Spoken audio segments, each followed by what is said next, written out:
Heading डाल देना, poles and zeros of a rational function at infinity. Poles and zeros of a rational function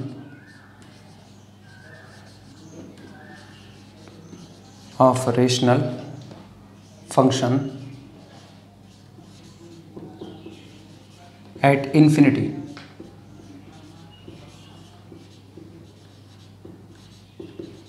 at infinity. अगर कोई rational function दिया जाता है, रेशनल फंक्शन के लिए चर्चा हुई थी इसके पहले वाली वीडियो में, वहाँ पर कहा गया था जो रेशनल फंक्शन होते हैं वो p of z upon q of Z के फॉर्म में लिखे जा सकते हैं, जहाँ पर p ऑफ जेड और q ऑफ जेड दो के दोनों पॉलिनॉमियल होते हैं और ऐसे पॉलिनॉमियल होते हैं जिनमें कोई भी फैक्टर कॉमन नहीं होता है। अब हम इसी रेशनल फंक्शन के लिए इन्फिनिटी पर इसके पोल और जीरोस की चर्चा करेंगे कि इन्फिनिटी पर पोल और जीरोस होंगे तो किस ऑर्डर के होंगे या किस टाइप के होंगे। ठीक, इसमें लिखना r of Z is equal to p of z upon q of z. ये दिया गया रेशनल फंक्शन है where p of Z is equal to a0 plus a1 z to the power 1 plus up to so on plus an z to the power n। ठीक, q of z दिया गया है, q of z भी polynomial है, ये है हमारे पास b0 plus b1 z to the power 1 plus up to so on plus bm z to the power m, जहाँ पर where an does not equal to 0, bm does not equal to 0, जहाँ पर an और bm ये दो के दोनों does not equal to 0 हैं।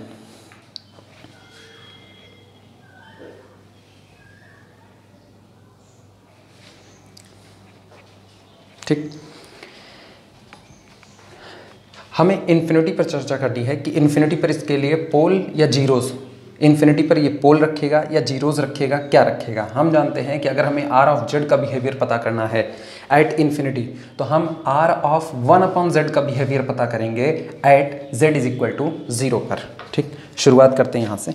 लेट माना r of Z is equal to, या r ऑफ जेड नहीं, r of 1 upon Z, r of 1 upon Z, ठीक, is equal to r1 of z।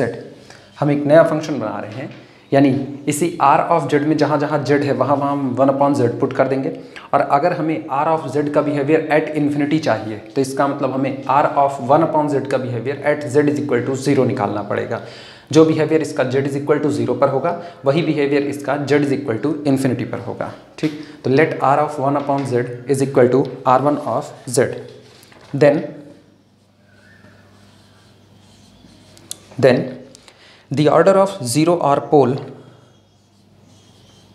then the order of 0 or pole, तब चाहे हम zero की बात करें और चाहे हम पोल्स की बात करें, उनका जो ऑर्डर होगा एट इन्फिनिटी, ठीक, of r of z, of r of z is defined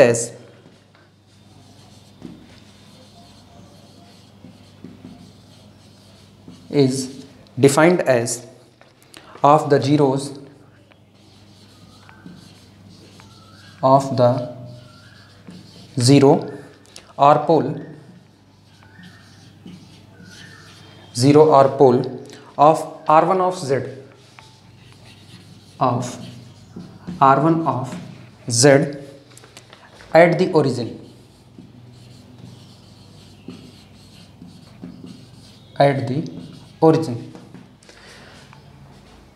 लिखा गया है। देन ऑर्डर ऑफ 0 और pole at infinity of r of z, r of z के पास इन्फिनिटी पर किस ऑर्डर के जीरो या पोल होंगे, ये पता करने के लिए हमें ये पता करना है कि R ऑफ 1/z के पास किस ऑर्डर के पोल या जीरो होंगे एट ओरिजिन। ठीक, शुरुआत करते हैं। जो R ऑफ z है, सबसे पहले हम R ऑफ z को लिखते हैं। लिखना इसमें R of z is equal to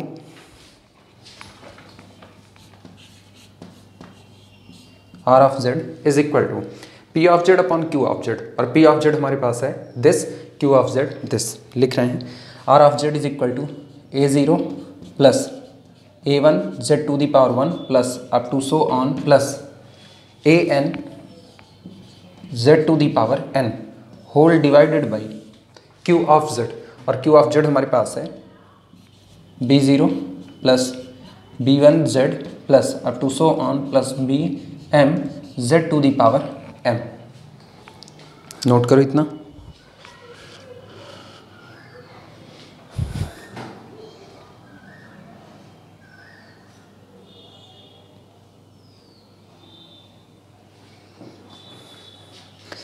जहाँ फ्लैश की दिक्कत होगी वहाँ पर तुम लोगों को सुन करके थोड़ा सही से लिखना पड़ेगा। हम वापस बोलते रहे हैं, R ऑफ z लिखा गया है, R of z is equal to P of z that is A0 plus A1z plus so on plus AN z to the power n upon B0 plus B1z plus so on plus BM z to the power m।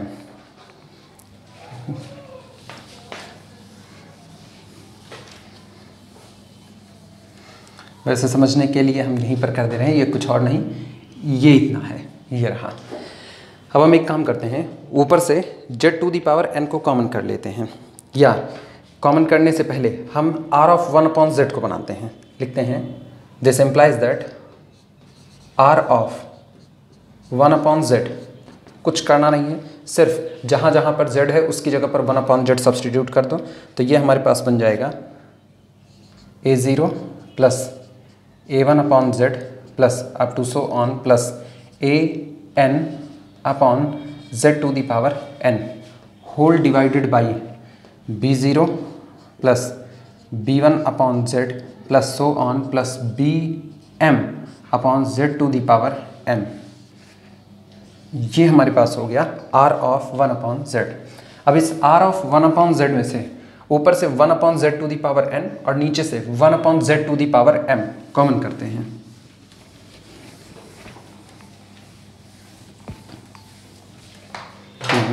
This implies that, या this is equal to, सीधे लिख रहे हैं, ऊपर से common कर रहे हैं 1/z to the power n, तो ऊपर के हिस्से में हमारे पास बच रहा है A0 z to the power n पहला हिस्सा, ठीक, plus A1 z to the power n-1 plus up to so on, इस तरीके से चलते हुए लास्ट में प्लस केवल और केवल AN।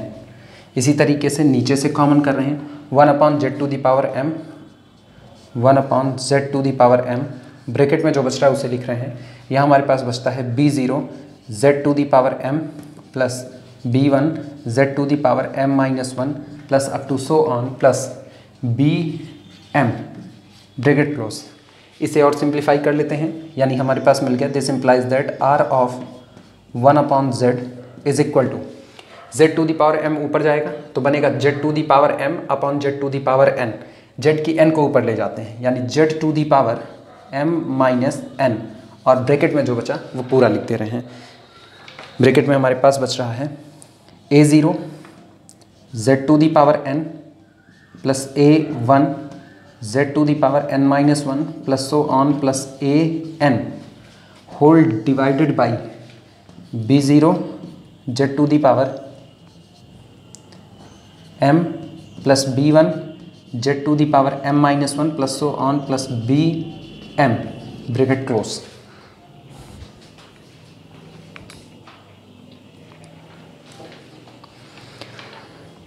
यहाँ से हम R ऑफ 1/z का बिहेवियर पता करेंगे at z is equal to 0 पर। लेकिन अब यहाँ पर हमारे पास कुल 3 केस बनेंगे। रीज़न, ना हमको m की वैल्यू पता है, ना हमें n की वैल्यू पता है। तो m और n, ये इतना पता है कि दो के दोनों पॉजिटिव इंटीजर हैं, लेकिन ये हो क्या सकते हैं? हो सकता है m n से बड़ा हो, पहला केस। हो सकता है m n से छोटा हो, दूसरा केस। या ये भी हो सकता है m और n ये दोनों आपस में बराबर हों। बारी बारी हम तीनों केस की चर्चा करेंगे। सबसे पहला लिखना केस फर्स्ट।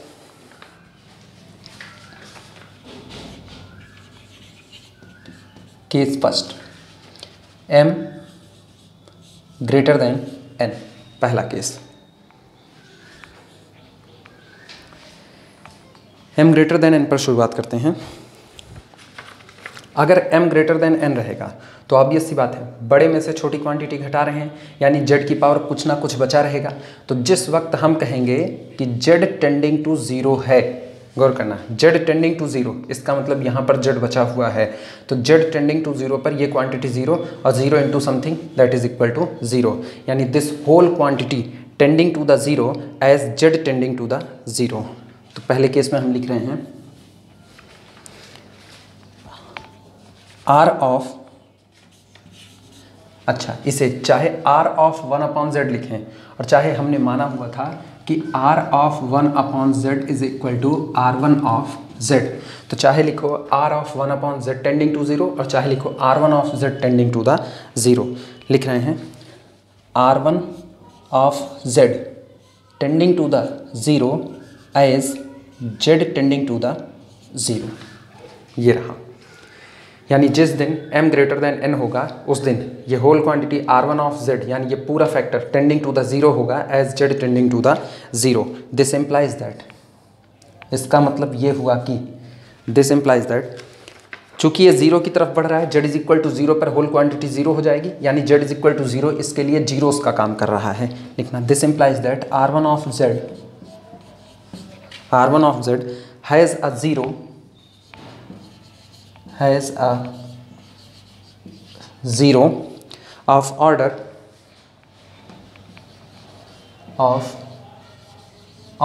और इस 0 का ऑर्डर कितना होगा, ये सामने पड़ा है m माइनस n। याद रखना, अगर n डिग्री का पॉलिनोमियल है, यहाँ लिख रहे हैं अगर n डिग्री का पॉलिनोमियल है तो उस n डिग्री के पॉलिनोमियल के पास एग्जैक्टली n जीरोस होंगे।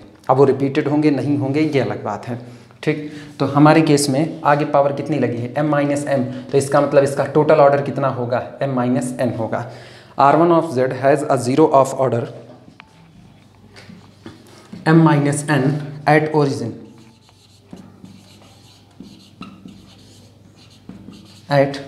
ओरिजिन, ठीक। दिस इम्प्लाइज दैट, अच्छा जो बिहेवियर r1 ऑफ z का एट ओरिजिन है वही बिहेवियर r ऑफ z का एट इन्फिनिटी होगा। इसका मतलब ये हुआ, this implies that r of z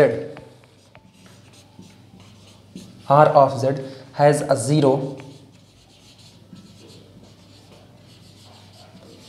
0 of order m minus n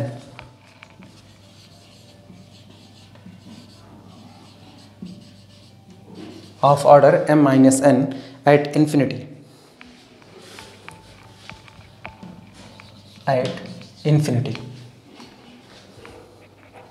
ठीक। यानी ये तो तय हो गया कि पहला केस जिस दिन m ग्रेटर देन n होगा उस दिन हमारा दिया गया main rational function r of z eight infinity पर m माइनस n ऑर्डर का 0 रखेगा, ठीक। दूसरे केस की चर्चा करते हैं।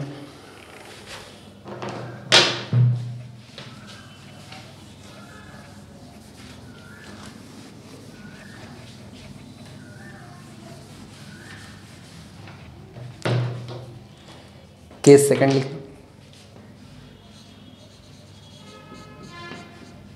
सेकंड केस, ये केस होगा जब m लेस देन होगा n से, यानी अगर m की वैल्यू n से कम होती है, ठीक। इसमें देखते हैं, ऐसे केस में अगर m छोटा है n से तो इसका मतलब ऊपर पावर नेगेटिव बची, नेगेटिव बचते ही ये पूरा टुकड़ा होगा 1/z पर z टेंडिंग टू इन्फिनिटी पर r ऑफ 1/z टेंड्स कर जाएगा इन्फिनिटी की तरफ। लिखना इसे r1 of z tending to the infinity. वापस सुना, हम कह रहे हैं अगर m छोटा हुआ n बड़ा हुआ तो ये पावर नेगेटिव बचेगी, negative power z to the power negative, इसका मतलब 1/z, और 1/z में z टेंडिंग टू 0 पर ये quantity whole r of 1/z ये टेंड्स कर जाएगा इन्फिनिटी की तरफ। तो इसका मतलब r1 of z tending to the infinity as z tending to the 0। This implies that, इसका मतलब ये हुआ कि r1 ऑफ z, इन्फिनिटी जाने का मतलब ये है कि इसने पोल को रखा, r1 of z has a pole has a pole of order और ऑर्डर के लिए फिर वही बात, इसे नीचे ले जाते हैं, 1 अपॉन नीचे जाते ही होगा 1 upon z to the power n minus m. इसका मतलब पोल का ऑर्डर होगा n minus m. Has a pole of order n minus m at origin. और जो बिहेवियर R1 ऑफ Z का एट ओरिजिन पर होगा वही बिहेवियर R ऑफ Z का एट इन्फिनिटी पर होगा। इसका मतलब this implies that R of Z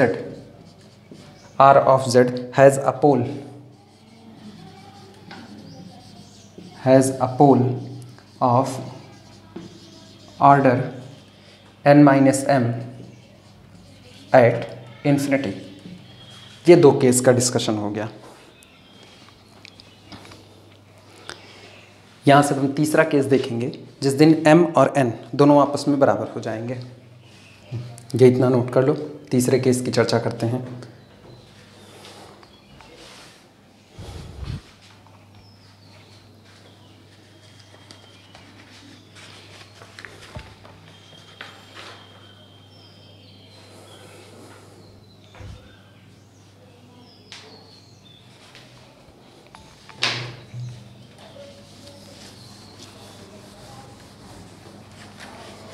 case third लिखना। Case third m is equal to n। देखना, जिस दिन m is equal to n हुआ इसका मतलब यहाँ तो हमको दिखा 1। अच्छा, जब यहाँ 1 दिखा तो अब शुरुआत करते हैं। z टेंडिंग टू 0, हर जगह पर z बराबर 0 रखो। z बराबर 0 रखते ही z to the power n, यानी कि ये 0 सारे फैक्टर 0, सिर्फ यहाँ पर z मौजूद नहीं है तो ऊपर बचा an। नीचे ये पूरी क्वांटिटी z की मौजूदगी की वजह से होल क्वांटिटी 0 बचा bm।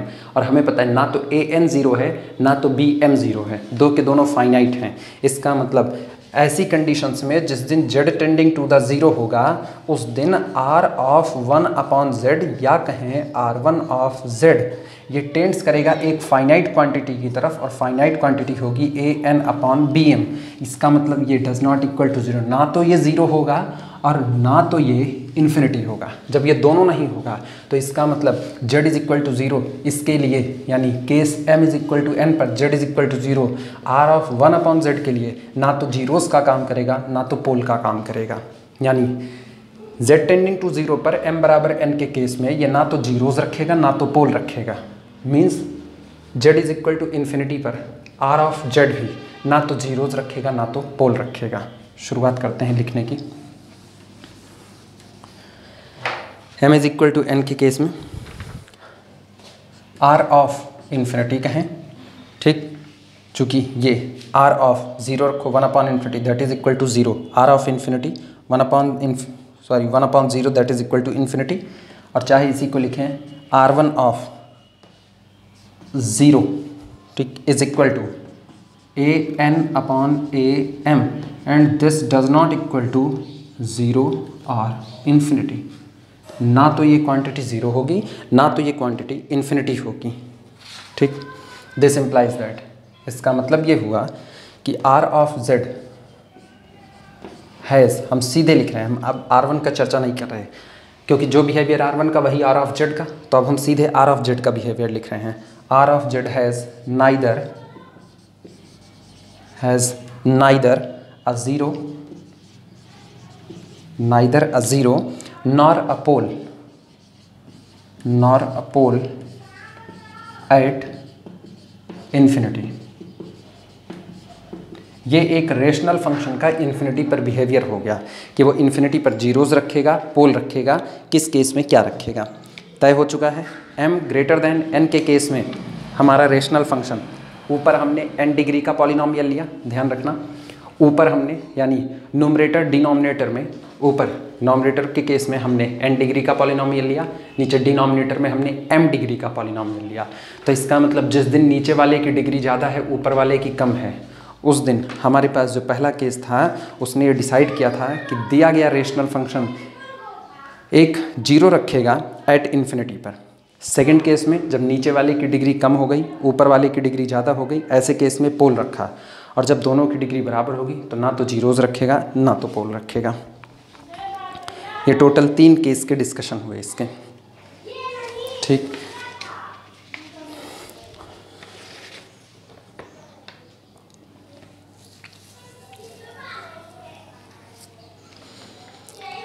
अब इसी में डबल स्टार करके एक रीमार्क के जैसा है, छोटी सी चीज़ लिख लेना।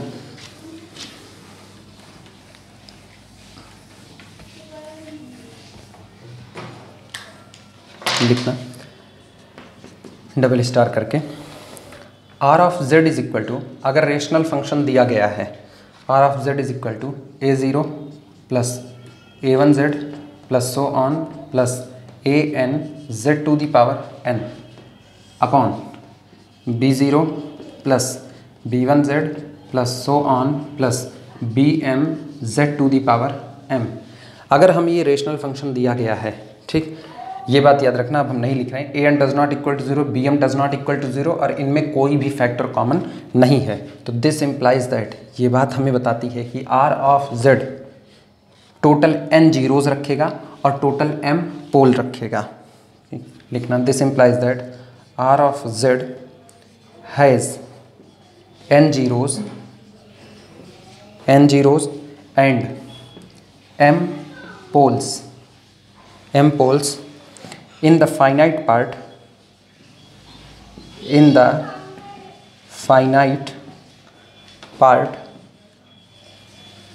of z plane।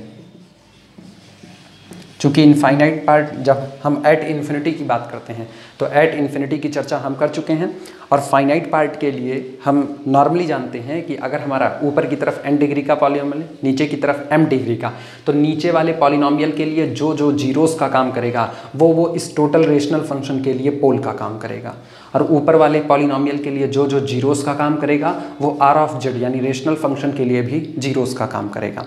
तो अब दो तरह की बातें हमारे पास आ गई, एट इन्फिनिटी पर भी रेशनल फंक्शन का बिहेवियर आ गया, फाइनाइट पार्ट का बिहेवियर सामने लिखा हुआ है। अब हम दोनों रिजल्ट को मर्ज करके total number of pole and total number of zeros को देखने चल रहे हैं कि किसी रेशनल फंक्शन के पास टोटल नंबर ऑफ पोल और टोटल नंबर ऑफ जीरोस कितने हो सकते हैं। यहाँ फाइनाइट पार्ट भी देखा जाएगा और एट इन्फिनिटी भी देखा जाएगा। पुराना वाला केस एट इन्फिनिटी का निकाल चुके हैं, ये एट फाइनाइट पार्ट का केस हो चुका है, और दोनों को मर्ज करके अब हम एक टेबल बनाने जा रहे हैं। वही टेबल तुम लोगों को याद रखनी होगी। लिखना so for rational function r of z dash, so for rational function r of z dash. अब हम टेबल बनाएंगे, ठीक, इसे हम मिटा रहे हैं।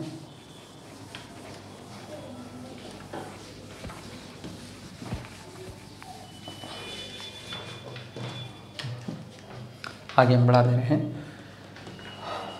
So for r of z dash, देखना यहाँ पर हम लिख रहे हैं number of zeros,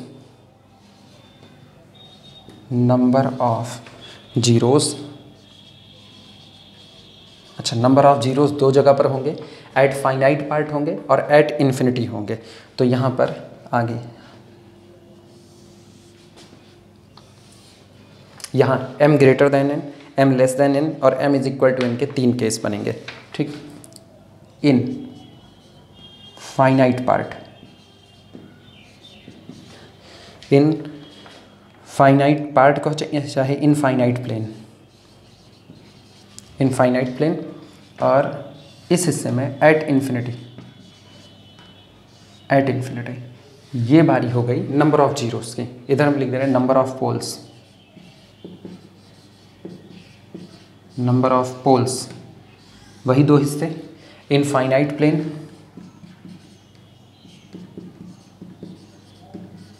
infinite plane, ये हम थोड़ा छोटा लिख रहे हैं जिससे टोटल कवर हो जाए, इनफाइनाइट प्लेन, और उधर एट इन्फिनिटी, एट इन्फिनिटी। एक टोटल का कॉलम इसमें बनाना चाहिए था हमें, खैर टोटल हम वैसे ही बता देंगे, या इसे सही कर लेते हैं। रुको,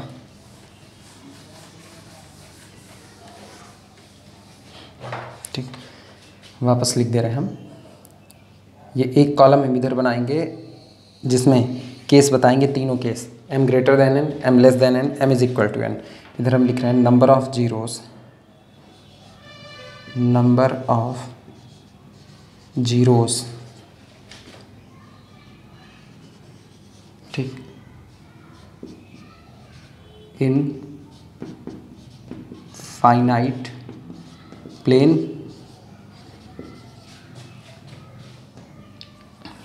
नीचे ही लिख दें, इन फाइनाइट प्लेन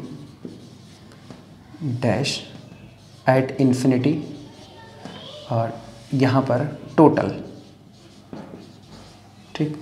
ये हो गए नंबर ऑफ जीरोस की बात। नंबर ऑफ पोल की बात करते हैं। नंबर ऑफ पोल्स, वही दो हिस्से, in finite plane, infinite plane at infinity और टोटल, ठीक। चेक करते हैं, बारी बारी तीनों केस हम देख रहे हैं। पहला केस है m greater than n, m greater than n, ठीक। m ग्रेटर देन n पर अभी अभी हम लिख चुके हैं। अगर हम फाइनाइट की बात करें तो फाइनाइट प्लेन में ध्यान देना, r ऑफ z के लिए फाइनाइट प्लेन में नंबर ऑफ जीरोस डिग्री के बराबर होंगे, यानी टोटल कितने होंगे, n होंगे, ठीक। उसके बाद फिर अच्छा तीनों ही केस ले लेते हैं एक ही साथ। m greater than n, m less than n होगा, m लेस देन n, तब पर भी जीरोस की संख्या n ही होगी, और m is equal to n होगा तब भी जीरोस की संख्या n ही बैठेगी। यानी हर एक केस में फाइनाइट प्लेन में हमेशा जीरोस की संख्या n बैठेगी। अब पन्ना पलटना और जहाँ जहाँ अभी अभी डिस्कशन किया एट इन्फिनिटी पर, एट इन्फिनिटी पर इसके लिए देखो, इसके लिए एट इन्फिनिटी पर m ग्रेटर देन n पर जीरोस आया हुआ था, और उस जीरोस का ऑर्डर कितना था, m माइनस n था। ऑर्डर का मतलब कितनी बार वो जीरोस रिपीट हुए हैं, टोटल m माइनस n हुआ। तो इसका मतलब दोनों को ऐड करो, देखो टोटल कितने जीरोस आए m ग्रेटर देन n पर, दोनों ऐड करने पर n से n कैंसिल आउट हुआ, यानी टोटल जीरोस की संख्या आती है m, ये हुआ। m लेस देन n पर फाइनाइट प्लेन में अगर देखा जाए तो फाइनाइट प्लेन में n जीरोस होंगे, लेकिन m लेस देन n पर हमारे पास पोल आ गया था एट इन्फिनिटी, तो एट इन्फिनिटी यहाँ जीरोस नहीं मिलेगा। m is equal to n पर ना जीरोस मिला था ना पोल मिला था, तो डैश कर देना। इसका मतलब ये कितना आया n, ये भी कितना आया n, ये रहा। ये नंबर ऑफ जीरोस हैं। जिस दिन m ग्रेटर देन n होगा उस दिन rational function r of z के पास टोटल नंबर ऑफ जीरोस की संख्या m होगी, m लेस देन n पर n होगी, m is equal to n पर n होगी। ये नंबर ऑफ जीरोस की बात हुई। अब बारी आती है नंबर ऑफ पोल की। चलो नंबर ऑफ पोल देखते हैं। m ग्रेटर देन n पर, ठीक। सबसे पहले फाइनाइट पार्ट की बात कर लेते हैं। फाइनाइट प्लेन में हमेशा पोल कितने रहेंगे, m रहेंगे, तो इसका मतलब ये तीन के तो हो गए m, m और m। चाहे कैसा भी केस हो, फाइनाइट प्लेन में हमेशा पोल की संख्या m बैठेगी। अब आते हैं एट इन्फिनिटी की बात करते हैं। At infinity m greater than n पर जिस दिन जीरोस मिल गया उस दिन एट इन्फिनिटी पर पोल तो मिलना ही नहीं है, उधर डैश हो गया, ठीक। अच्छा m लेस देन n पर आ जाओ। m लेस देन पर हमको पता था कि n माइनस m ऑर्डर का पोल मिला हुआ था, तो ये हो गया n माइनस m ऑर्डर का पोल, और यहाँ पर डैश, क्योंकि m is equal to n पर नाइदर जीरोस नॉर पोल, ये हो गया। देखो टोटल कितने पोल मिले, कुल पोल की संख्या यहाँ पर कितनी, m। अच्छा साथ साथ देखते रहना, टोटल जीरोस कितने मिले थे, m, टोटल पोल कितना मिला है, m, पहले केस में। अगला केस देखना है m लेस देन n पर, दोनों को ऐड करो पोल की संख्या, m से m कैंसिल आउट, पोल की संख्या कितनी आई, n। उसी वक्त जीरोस की संख्या कितनी थी, n। यानी जिस दिन m लेस देन n हो तो चाहे नंबर ऑफ जीरोस मांगा जाए चाहे नंबर ऑफ पोल मांगा जाए, दोनों आपस में कैसे होंगे, एक बराबर होंगे। फिर वापस आते हैं m is equal to n पर आते हैं। m is equal to n पर चाहे n लिखो चाहे m लिखो, दोनों बराबर हैं m। इसका मतलब टोटल नंबर ऑफ जीरोस पहले केस में बराबर, टोटल नंबर ऑफ जीरोस दूसरे केस में भी पोल के बराबर, टोटल नंबर ऑफ जीरोस तीसरे केस में भी नंबर ऑफ पोल के बराबर। यानी एक बात तो तय हो गई कि किसी रेशनल फंक्शन के पास केस चाहे जैसा भी हो, जीरोस और पोल इनकी संख्याएं हमेशा आपस में कैसी होंगी, एक बराबर होंगी।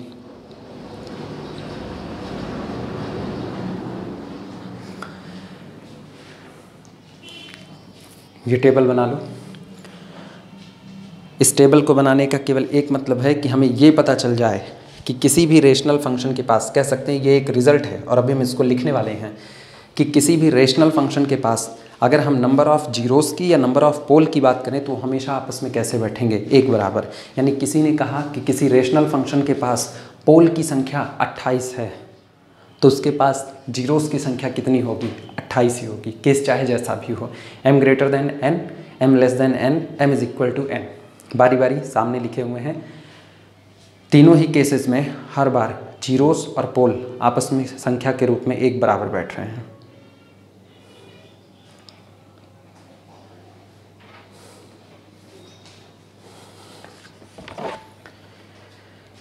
रिजल्ट लिखना यहीं से, क्लियरली, स्पष्टता।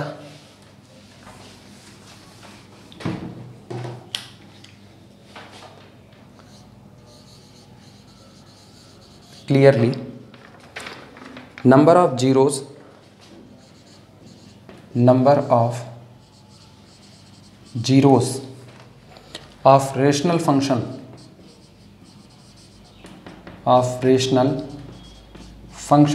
is equal to number of its pole,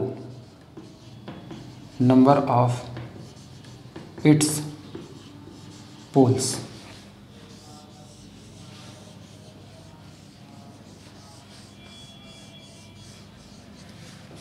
number of zeros of the rational function is equal to number of its poles. हम बार बार इसे दोहरा रहे हैं, इसे दिमाग में बैठा हो कि किसी भी रेशनल फंक्शन की जिस दिन बात की जाएगी, रेशनल फंक्शन के लिए पर्टिकुलर कोई केस दे दिया गया और उस केस पर कहा गया, केस यही तीनों, m greater than n, m less than n, m is equal to n। तीनों में से किसी भी केस में अगर आपको जीरोस की संख्या पता है तो दावा ठोक करके कहो जितने जीरोस आपने दिए हैं उतने ही हमारे पास पोल की भी संख्या होगी, ये डिफरेंट नहीं हो सकती है। ठीक, and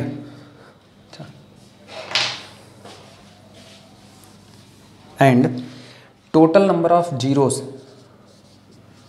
total number of zeros, और कुल कितने जीरोस होते हैं उनकी जो संख्या होती है, total number of zeros or pole. चाहे आप जीरोस की संख्या गिन लो और चाहे आप पोल्स की संख्या को गिन लो, क्योंकि होते तो दोनों एक बराबर हैं। Total number of zeros or poles of a rational function, of a rational function, of a rational function, ठीक, इज कॉल्ड, कहे जाते हैं, is called its order, its order. कोई पूछे पोल का ऑर्डर कितना होगा तो जितने पोल दिए गए हैं वही उस पोल के लिए ऑर्डर का काम कर रहे हैं। Total number of zeros, zeros की कुल संख्या और पोल्स की कुल संख्या of a rational function is called its order, वही इसका ऑर्डर कहा जाता है।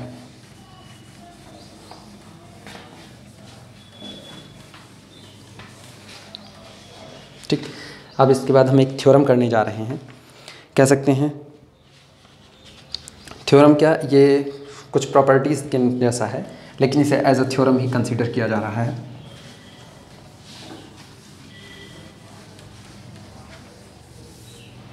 लिखना, थ्योरम है,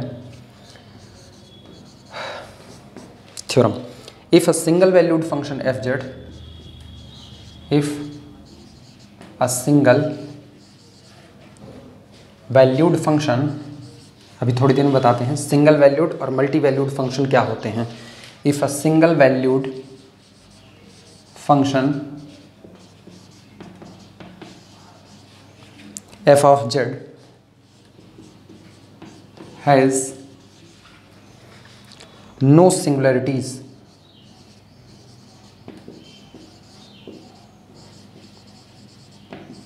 has no singularities other than poles, other than poles, if a single valued function fz, अगर आपको कोई single valued function f Z दिया गया है और कहा जा रहा है ये फंक्शन एफ जेड हैज़, रखता है, नो सिंगुलरिटीज, यानी कोई भी सिंगुलरिटी नहीं रखता है, अदर देन पोल्स, पोल्स को छोड़ करके, in the finite part, in the finite part of the plane, यहाँ plane से मतलब z plane से है, in the finite part of the plane or at infinity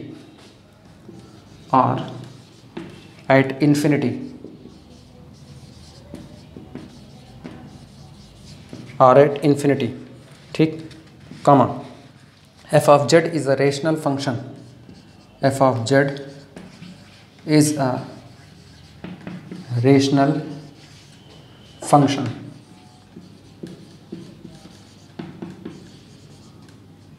f of z is a rational function। अब इसे समझो, कहा जा रहा है कि अगर हमको कोई single valued function f of z दिया जा रहा है और उस single valued function f of z को देने के बाद एक इन्फॉर्मेशन दी जा रही है कि ये फंक्शन f ऑफ z, चाहे आप फाइनाइट प्लेन की बात करें, फाइनाइट z प्लेन में, और चाहे आप एट इन्फिनिटी की बात करें, दोनों ही जगह पर ये पोल्स को छोड़ करके और कोई भी सिंगुलरिटी अपने पास नहीं रखता है। सिंगुलरिटी हम ऑलरेडी पढ़ चुके हैं, आइसोलेटेड सिंगुलरिटी होती हैं, इस एसेंशियल आइसोलेटेड सिंगुलरिटीज़ होती हैं, ठीक। तो इस टाइप की कोई सिंगुलरिटी नहीं रखता, बल्कि सिंगुलरिटी में जो पोल होता है वो केवल और केवल ये पोल को रखता है। अगर ये अपने पास सिर्फ और सिर्फ पोल को रखता है तो ऐसे केस में हम सीधे बोल सकते हैं दिया गया फंक्शन f ऑफ z एक रेशनल फंक्शन होगा, जिसे आप p of z upon q of z के फॉर्म में लिख सकते हैं। अब यहाँ बात आती है सिंगल वैल्यूड फंक्शन क्या होता है। रियल की दुनिया में फंक्शन हमेशा सिंगल वैल्यूड ही रहेंगे, क्योंकि रियल की दुनिया में कहा जाता है कि डोमेन के एक पॉइंट की कोडोमेन में केवल और केवल एक ही इमेज बननी चाहिए, यानी डोमेन के कई पॉइंट कोडोमेन के सिंगल पॉइंट पर मैप कर सकते हैं। रियल की दुनिया कहती है कि अगर डोमेन और कोडोमेन दिया गया है, जिस दिन डोमेन का एक पॉइंट कोडोमेन के एक से ज़्यादा पॉइंट पर अपनी इमेज बना लेगा तो उस दिन ये रिलेशन तो हो सकता है लेकिन फंक्शन नहीं हो सकता है। ये रियल की बात थी। कॉम्प्लेक्स में ऐसा नहीं है। कॉम्प्लेक्स में फंक्शन की दो कैटेगरी होती है, एक होता है सिंगल वैल्यूड फंक्शन, दूसरा होता है मल्टी वैल्यूड फंक्शन। कॉम्प्लेक्स में कहा जाता है कि कोई भी फंक्शन डोमेन के किसी एक पॉइंट की कोडोमेन में दो इमेज हो सकती है, और जिस दिन डोमेन के सिंगल पॉइंट की कोडोमेन में दो इमेज आने लगेगी उस दिन कॉम्प्लेक्स की दुनिया में ये मल्टी वैल्यूड फंक्शन होगा। इसको ग्राफिकली अगर देखा जाए तो कुछ ऐसा हो सकता है। ये हर x के लिए हमको एक ही y मिलेगा, हर x के लिए सिंगल y मिलेगा। तो इसका मतलब किसी एक इनपुट पर हमें केवल और केवल एक आउटपुट मिल रहा है। जब एक इनपुट पर एक आउटपुट मिलता है तो ऐसे में हमारा दिया गया फंक्शन सिंगल वैल्यूड होता है, ठीक। सिंगल वैल्यूड से ये भी मत कंफ्यूज होना कि सिंगल वैल्यूड फंक्शन हमेशा कांस्टेंट ही होते हैं, नहीं। सिंगल वैल्यूड फंक्शन कांस्टेंट हो भी सकते हैं और नहीं भी। जैसे ये कांस्टेंट फंक्शन नहीं है, नाम है सिंगल वैल्यूड फंक्शन। वो फंक्शन जिसमें एक इनपुट डालने पर कोई एक वैल्यू आती है, यानी इनपुट आप बदलोगे तो अगली एक वैल्यू आएगी, वो पुराने वाले की यानी पिछली वैल्यू के बराबर भी हो सकती है और नहीं भी हो सकती है। तो ये हो गया single valued function. Multi valued function ये रहा मल्टी वैल्यूड फंक्शन। अब यहाँ पर एक x इनपुट है तो इसके लिए हमको दो y मिल रहे हैं, एक ऊपर यहाँ पर ये और एक ये दो जगह पर।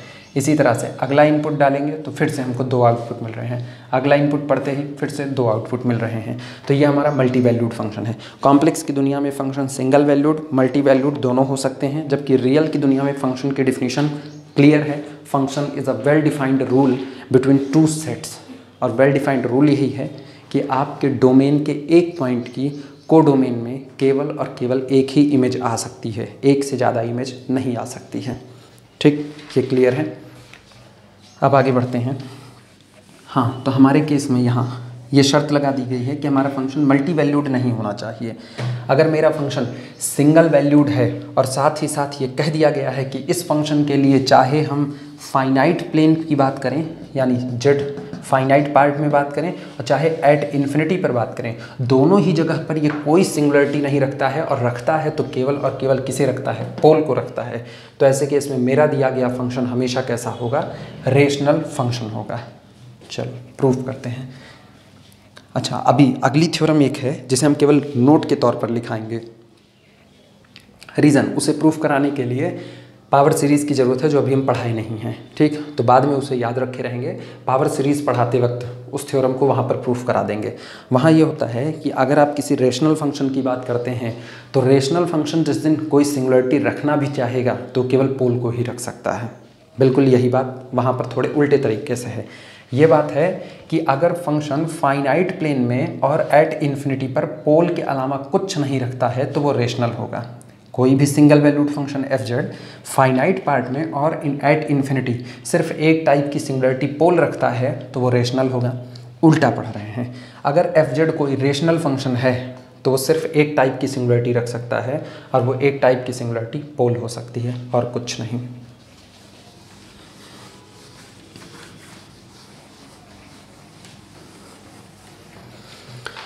चलो प्रूफ लिखते हैं इसका।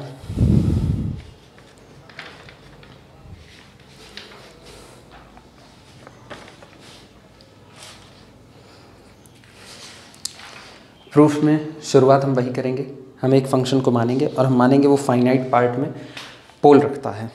लिखना प्रूफ में, प्रूफ लेट माना z1 z2 up to so on comma z k are poles of function f of z of order m1 m2 so on mk, ठीक। in the finite part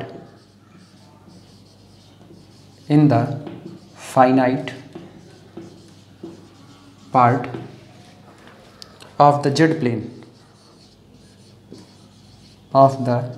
z plane हम ये मान रहे हैं कि माना हमने एक फंक्शन माना f ऑफ z, ठीक। ये फंक्शन f ऑफ z जिस दिन हम z प्लेन के फाइनाइट हिस्से की बात करते हैं उस फाइनाइट हिस्से में ये पोल रखता है z1 z2 zk, और ये जो पोल रखता है इन पोल का ऑर्डर है m1 m2 mk।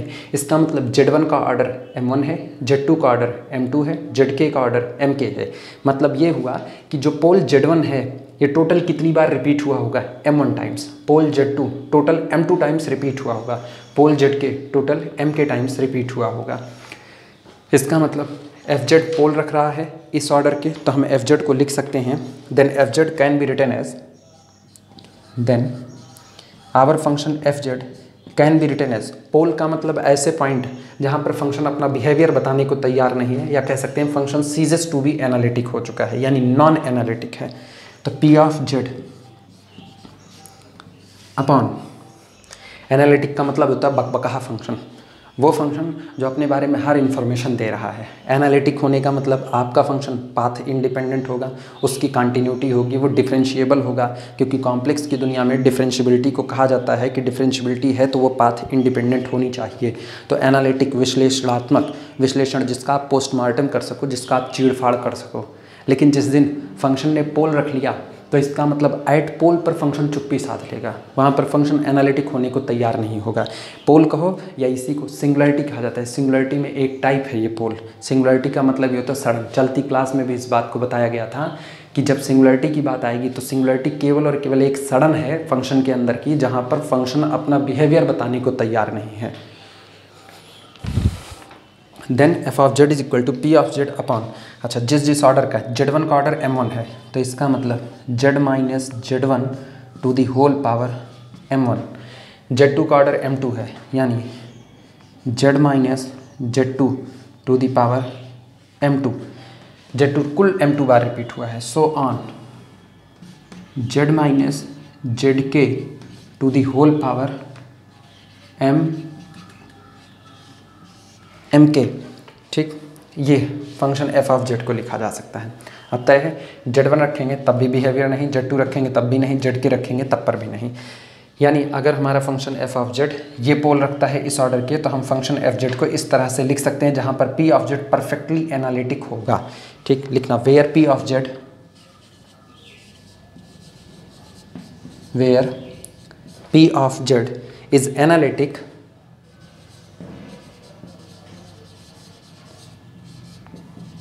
is analytic for all finite value of z, finite value of z, जहाँ पर p ऑफ z की किसी भी फाइनाइट वैल्यू के लिए हमेशा एनालिटिक बना रहेगा।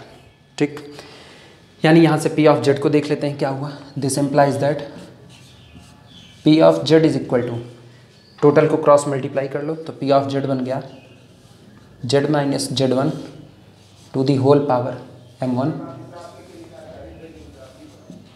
z minus z2 to the whole power m2, so on z minus zk to the whole power mk into f of z, into f of z। जहाँ पर फ्लैश की चमक आएगी तुम लोग सुन करके लिखने की कोशिश करना ना, फ्लैश बंद नहीं कर सकते, अदरवाइज़ ये पूरा मामला ही ख़राब हो जाएगा। ठीक, अच्छा, चूँकि p ऑफ z एनालिटिक है और अगर p ऑफ z सारी की सारी z फाइनाइट वैल्यू के लिए एनालिटिक है तो निश्चित तौर पर p ऑफ z का टेलर्स की थ्योरम से एक्सपेंशन किया जा सकता है। इसका मतलब अब हम इसी p ऑफ z का टेलर्स के एक्सपेंशन का इस्तेमाल करते हुए इनफाइनाइट सीरीज़ के तौर पर इसको इस्तेमाल कर देंगे। लेकिन अब हम तुमको यहीं पर एक एम बता दे रहे हैं। हमारा एम क्या है, नीचे की क्वांटिटी तो ऑलरेडी पता लग रही है कि ये पॉलिनोमियल है। p ऑफ z भी अगर पॉलिनोमियल हो जाए तो तय है f ऑफ z, जिसने z1 z2 z के पोल रखे थे m1 m2 m के ऑर्डर के फाइनाइट पार्ट की बात कर रहे हैं। इनफाइनाइट पार्ट को अलग से डील किया जाएगा कि एट इन्फिनिटी पर क्या हाल बनेगा।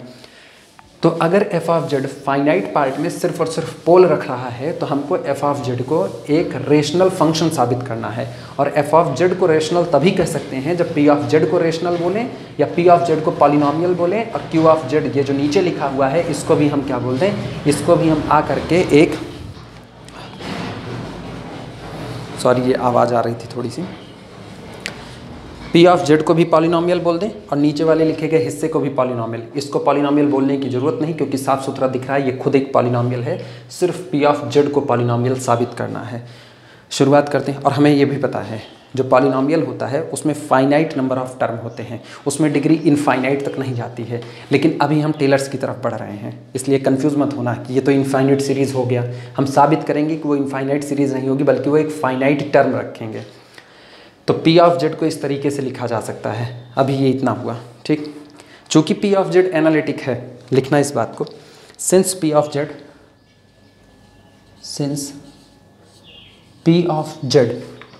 Is analytic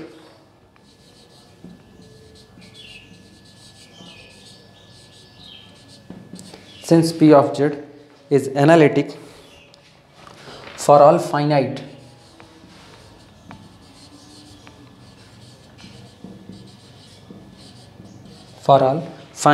values of z, for all finite values of z, so इसलिए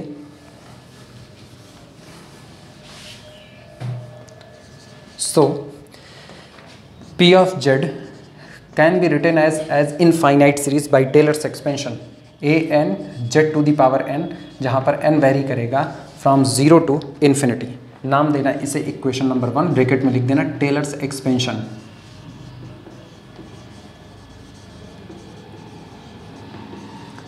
टेलर्स एक्सपेंशन इस तरीके से हम लिख सकते हैं। अच्छा, दिस इम्प्लाइज दैट, अब सुनना, अगर ये p ऑफ z है तो इसका मतलब हुआ p ऑफ z की जगह पर 1/zeta पुट कर दो। तो देखो p ऑफ 1/zeta कितना होगा। This implies that p of 1/zeta is equal to, ये हमारे पास होगा summation an upon zeta to the power n, और n vary from 0 to infinity। ठीक, अब हमको पता है p ऑफ z का बिहेवियर एट इन्फिनिटी चेक करना है, तो निश्चित तौर पर p ऑफ 1/zeta का behaviour at zeta is equal to 0 पर चेक करना होगा। क्योंकि हमको पूरे के पूरे फंक्शन को हर जगह पर बोलना है कि ये एक रेशनल फंक्शन ही रहेगा, चाहे फाइनाइट पार्ट की बात करें चाहे इनफाइनाइट पार्ट की बात करें। Since singularity of p of Z, अब जो इंफॉर्मेशन दी गई है उसका इस्तेमाल कर रहे हैं। हमें दिया गया है कि since singularity of p of z at z is equal to infinity is pole, ये बात हमको कही गई है कि जो फंक्शन एफ ऑफ जेड हमको दिया गया है वो फंक्शन एफ ऑफ जेड सिर्फ और सिर्फ अगर कुछ रख सकता है तो सिंगुलरिटी के रूप में केवल और केवल पोल को ही रख सकता है, इसके अलावा और कुछ नहीं रख सकता। तो इसका मतलब अगर f of z at z is equal to infinity पर पोल रख रहा है तो इसका मतलब p of z z is equal to infinity पर केवल और केवल क्या रख सकता है, पोल रख सकता है। और अगर p of z at z is equal to infinity पर पोल रखेगा तो जो बिहेवियर इसका एट इन्फिनिटी है वही बिहेवियर इसका एट जीटा इक्वल टू 0 पर है। तो इसका मतलब हुआ so singularity of p of 1 upon zeta at zeta equal to 0 is also pole. इसलिए इसकी भी सिंगुलरिटी अगर कुछ होगी तो केवल और केवल कितनी होगी, पोल होगी। लेकिन फिर ध्यान देना, अगर इसने पोल रखा तो इसका मतलब ये जो समथिंग अपॉन इस zeta to the power n वाले टर्म है, ये टर्म की संख्या केवल और केवल फाइनाइट हो सकती है, इनफाइनाइट नहीं हो सकती है। इसका मतलब हुआ दिस इंप्लाइज दैट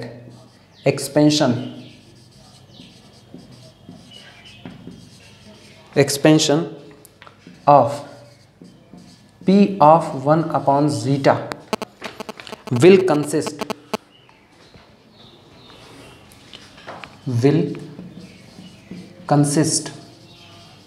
ये रख सकता है, will consist of a finite number of term, of a finite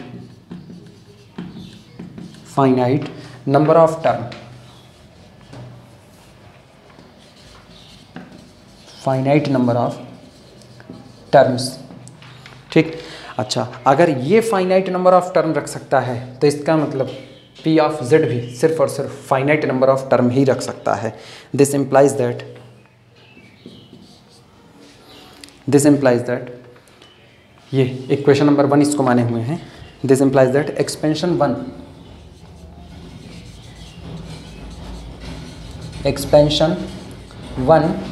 of P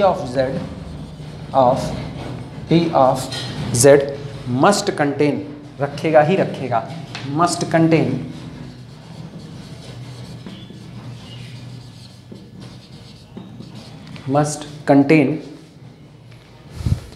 a finite number of term. हम यहाँ ऊपर लिख दे रहे हैं must contain a finite number of term, a finite number of terms. ठीक, देयरफॉर अच्छा अगर उसने फाइनाइट नंबर ऑफ टर्म रखा तो इक्वेशन नंबर 1 को देखो, अगर वो फाइनाइट नंबर ऑफ टर्म रखेगा तो निश्चित तौर पर एक पॉलिनोमियल होगा। Therefore P of Z is a polynomial.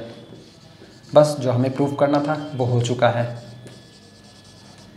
Is a polynomial, यानी पी ऑफ जेड पॉलिनोमियल हो गया। और हम लिखे थे f of Z is equal to p of z upon, नीचे केवल पोल की लाइन लगी हुई थी जो कि ऑलरेडी सब दिखने में ही एक पॉलिनोमियल थे। तो पॉलिनोमियल अपॉन पॉलिनोमियल यानी रेशनल फंक्शन, यानी this implies that f of Z is equal to p of z upon z minus z one to the power m1, z minus z two to the power m2, so on z minus z k to the power mk।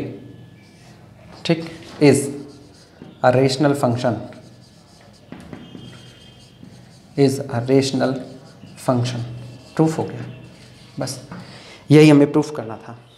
Proof ये था कि अगर कोई भी function f of Z, चाहे Z finite Z plane में और चाहे एट इन्फिनिटी पर केवल एक टाइप की सिंगुलरिटी रखता है और वो कौन है, पोल है, तो ऐसे केस में हम एफ ऑफ जेड को तुरंत डिक्लेयर कर सकते हैं कि एफ ऑफ जेड कुछ और नहीं, सिर्फ और सिर्फ होगा तो एक रेशनल फंक्शन ही होगा। नोट कर लो इसे फटाफट।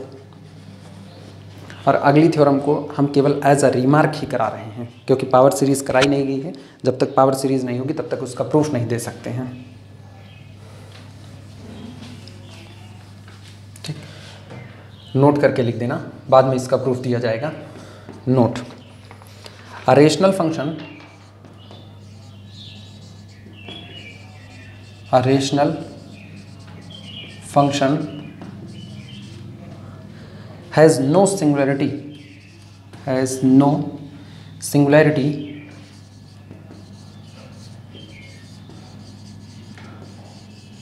has no singularity other than poles, other than poles। अगर कोई फंक्शन रेशनल फंक्शन है तो या तो कोई सिंगुलरिटी रखेगा ही नहीं, और अगर वो सिंगुलरिटी रखेगा तो सिंगुलरिटी केवल और केवल क्या होगी, पोल होगी। अब चाहे हम फाइनाइट पार्ट की बात करें चाहे एट इन्फिनिटी की बात करें। ठीक,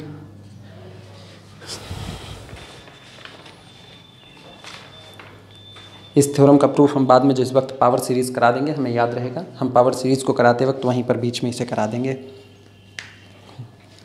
आज के लिए इतना ही, इसके बाद की बातें अगले लेक्चर में दी जाएंगी।